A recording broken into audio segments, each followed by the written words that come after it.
Hi! Hello! Welcome to రాకు Korean vlogs. ఈరోజు మీ అందరి కోసం నేను ఒక మంచి కమ్మని కంది పచ్చడి రెసిపీని తీసుకొచ్చాను. మీలో చాలామందికి తెలిసే ఉండొచ్చు, చాలామందికి తెలియకపోవచ్చు. సో, ఈరోజు మనము కంది పచ్చడి చేసుకుంటున్నాము. దానికోసం 1:30 కప్పు కందిపప్పుని డ్రై రోస్ట్ చేసుకోవాలి. అంటే బాండీలో ఎటువంటి నూనె గానీ, నెయ్యి గానీ వేయకుండా వేయించుకోవాలనమాట. ఇది కొంచెం టైం పడుతుంది. ఎందుకంటే కందిపప్పు మనకి చక్కగా రంగంతా మారిపోయేలా వేయించుకోవాలి. రంగు మారడం అంటే మరీ నల్లగా కాదు. ఇదిగో ఇక్కడ మీకు చూపిస్తున్నట్టుగా. ఇది చక్కగా కమ్మటి వాసన వచ్చేదాకా మనం వేయించుకోవాలి.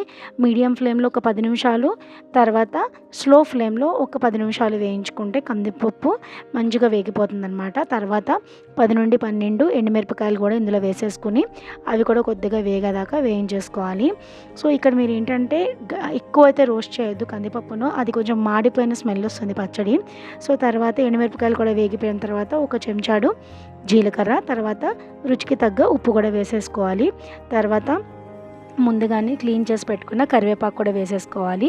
కరివేపాకు కూడా వేసేసుకున్న తర్వాత కరివేపాకు ఆ తడి మొత్తం పోయేదాకా ఒక 2 నిమిషాలు స్లో ఫ్లేమ్‌లో పెట్టేసుకొని మనము శుభ్రంగా కలిపేసుకోవాలనమాట. తర్వాత ఇది మనము వేగిపోయిన తర్వాత ఈ కంది పచ్చడికి మెయిన్ ఇంగ్రీడియంట్ ఒకటి ఉంది. అదే నన్ అదర్ దాన్ ఇంగువ.